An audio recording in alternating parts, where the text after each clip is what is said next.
ನಾನು ರೀಸೆಂಟಾಗಿ ಕೊಡಗಿಗೆ ಹೋಗ್ತಾ ಇರಬೇಕಾದ್ರೆ ವಿಯಾನು ಮಸಾಲೆ ದೋಸೆ ತಿನ್ನಬೇಕು ಅಂತ ಹೇಳ್ದ.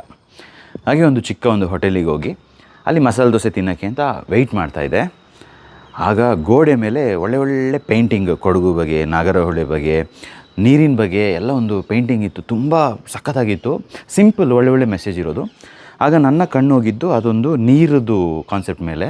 ಅದೇನು ಅಂತ ಹೇಳಿದ್ರೆ, ಕೆಲವು ದಶಕಗಳ ಹಿಂದೆ ನಾವು ಡೈರೆಕ್ಟು ನದಿ ನೀರು ಆಗಿರ್ಬೋದು, ಮಾಮೂಲು ನ್ಯಾಚುರಲಾಗಿ ಏನು ಸಿಗ್ತೈತೆ ಅದನ್ನ ಕುಡಿತಾ ಇದ್ವು ಅಂತೆ.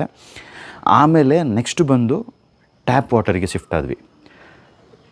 ಆಮೇಲೆ ನೆಕ್ಸ್ಟ್ ಬಂದು ವಾಟರ್ ಬಾಟ್ಲಿಗೆ ಶಿಫ್ಟ್ ಆದ್ವಿ. ಸೊ ಇದೆಲ್ಲ ಓಕೆ, ಬಟ್ ನೆಕ್ಸ್ಟು ನಿಮ್ಮ ಮುಂದಿನ ಮೊಮ್ಮಕ್ಕಳಿಗೆ ಏನು ಅಂತ ಹೇಳೋ ಒಂದು ಕಾನ್ಸೆಪ್ಟಲ್ಲಿ ಆ ಫೋಟೋ ಇತ್ತು. ಬಟ್ ಆ್ಯಕ್ಚುಲಿ ಒಂದು ಕಡೆ ನಾನು ಅದೆಲ್ಲ ನೋಡ್ಕೊಂಡು ಬಂದಾಗ ಮುಂದಿನ ಮೊಮ್ಮಕ್ಕಳಿಗೇನು? ಸೊ ಈ ಟೈಮಲ್ಲಿ ಕಾನ್ಸೆಪ್ಟ್ ಏನು ಅಂತ ಹೇಳಿದ್ರೆ, ಅಯ್ಯೋ ನಾವು ಈ ಪ್ರಪಂಚದಲ್ಲಿ ಎಷ್ಟು ವರ್ಷ ಇರ್ತೀವೋ ಗೊತ್ತಿಲ್ಲ, ಅಲ್ಲಿಂದ ನಾವು ಹೊರಟೋಗ್ತೀವಿ, ಇನ್ನು ಏನಾದರೂ ಮಾಡ್ಕೊಳ್ಳಿ, ಮಕ್ಕಳ ವಿಷಯ ನಮಗೆ ಯಾಕೆ ಅಂತ ಹೇಳೋ ಒಂದು ಕಾನ್ಸೆಪ್ಟಲ್ಲಿ ಕೆಲವರು ಇರ್ತಾರೆ. ಬಟ್ ಬನ್ನಿ ಒಂದು ವಿಷಯನ ಡಿಕೋಡ್ ಮಾಡ್ತೀನಿ. ಪ್ರಾಬಬ್ಲಿ ನಾನು ಕಲ್ತಿರುವಂಥ ಕೆಲವು ವಿಚಾರಗಳು, ಓದಿರುವಂಥ ಕೆಲವು ವಿಚಾರಗಳು ಎಲ್ಲ ಏನು ಮಾಡಿಬಿಟ್ಟು ಸಿಂಪಲ್ಲಾಗಿ ನಿಮಗೆ ಅರ್ಥ ಆಗೋ ಥರ ಒಂದು ಕಾನ್ಸೆಪ್ಟ್ ಹೇಳ್ತೀನಿ. Beautiful concept. ನಾವಿವಾಗ ಹುಟ್ಟಿರೋದು ಒಂದು ಮ್ಯಾಜಿಕ್ಕು. ಅದು ಎಲ್ಲಿಂದ ಬಂದ್ವಿ, ಏನು ಕತೆ, it's all in the creator ಅಲ್ವಾ? ಅದೇ ಥರ ನಾವು ಸಾಯೋದು ಕೂಡ ಒಂದು ಮ್ಯಾಜಿಕ್ಕು.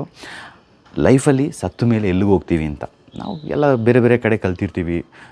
ಅಲ್ಲಿ ಸ್ವರ್ಗ, ಇಲ್ಲಿ ನರ್ಕ ಅಂತ ಎಲ್ಲ ಹೇಳ್ಬಿಟ್ಟು. ಸೊ ಇವತ್ತು ಡಿಕೋಡ್ ಮಾಡಬೇಕಾದ್ರೆ ಇದನ್ನ ಕ್ಲಿಯರಾಗಿ ಅರ್ಥ ಮಾಡ್ಕೊಳ್ಳಿ. ನಾವು ಸತ್ತ ಮೇಲೆ ವಿ ಹ್ಯಾವ್ 3 ಚಾಯ್ಸಸ್. ಓಕೆ, ಈ 3 ಚಾಯ್ಸಸ್ ಅಂತ ಯಾವುದು ಅಂತ ಹೇಳ್ತೀನಿ. ಫಸ್ಟ್ ಒಂದು ಬಂದು ಸ್ವರ್ಗ, ಹೆವನ್.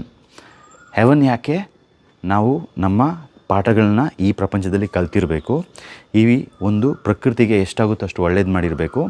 ಜನರಿಗೆ ತುಂಬ ಒಳ್ಳೇದು ಮಾಡಿ ಎಲ್ಲರೂ ಒಂದು ಲೈಫಲ್ಲಿ ನಾವು ಏನೋ ಒಂದು ಪಾಸಿಟಿವ್ ಮಾಡಿ ಇಟ್ಟು ಎಲ್ಲ ಮುಗಿಸ್ಕೊಂಡು ನಮ್ಮ ಒಂದು ಕಾರ್ಮಿಕ್ ಡೆಟ್ಸ್ ಅಂತ ಏನಿರುತ್ತೆ ಅದನ್ನ ಮುಗಿಸ್ಕೊಂಡು ಹೋದರೆ ವಿ ವಿಲ್ ಗೋ ಟು ಸ್ವರ್ಗ, ಹೆವನ್.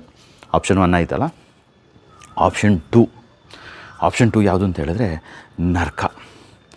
ನರ್ಕಕ್ಕೆ ಯಾಕೆ ಹೋಗ್ತಾರೆ ಅಂತ ಹೇಳಿದ್ರೆ, ಪಾಠ ಕಲ್ತಿಲ್ಲ, ಎಲ್ಲದರಲ್ಲೂ ಎಕ್ಸ್ಪ್ಲಾಯ್ಟೇಷನ್ನು, ಬಿಸ್ನೆಸ್ಸಲ್ಲೂ ಎಕ್ಸ್ಪ್ಲಾಯ್ಟೇಷನ್ನು, ನೇಚರ್ನ ಎಕ್ಸ್ಪ್ಲಾಯ್ಟೇಷನ್ನು, ಜನರಿಗೂ ತೊಂದರೆ, ಪ್ರಾಣಿಗೂ ತೊಂದರೆ, ಎಲ್ಲದಕ್ಕೂ ತೊಂದರೆ ಮಾಡಿ ಆ ಒಂದು ಕೆಟ್ಟ ರೀತಿಯಿಂದ ಸಾಯ್ತಾರಲ್ಲ, ಅವರು ಹೋಗೋದು ನರಕಕ್ಕೆ ಹೋದ್ಮೇಲೆ ಅಲ್ಲಿ ಅಟೆಂಡೆನ್ಸು, ಪನಿಷ್ಮೆಂಟು, ಕಾರ್ಮಿಕ ಎಲ್ಲ ಲಿಸ್ಟ್ ಇರುತ್ತೆ. ಅದನ್ನೆಲ್ಲ ಕೇಳ್ತಾರೆ. ಸೈಂಟಿಫಿಕ್ಕು, ರಿಲಿಜಿಯಸ್ಸು ಏನೇ ನೋಡ್ಕೊಳ್ಳುವ, ದೇರ್ ಈಸ್ ಸಮಥಿಂಗ್ ಅಥೆಂಟಿಸಿಟಿ. ಅದು ಇನ್ನೂ ನಮಗೆ ಏನು ಅಂತ ಅದ್ರ ಬಗ್ಗೆ ಜಾಸ್ತಿ ಗೊತ್ತಿಲ್ಲದೋದ್ರು, ಬಟ್ ಏನೋ ಒಂದು ಇರುತ್ತೆ. ದಟ್ ಈಸ್ ಕಾಲ್ಡ್ ನರ್ಕ. 3ನೇದಿದೆ, that is the so called powerful. ಅದೇನು ಅಂತ ಹೇಳಿದ್ರೆ, ನಾವು ಒಳ್ಳೆಯವರಾಗಿರ್ತೀವಿ,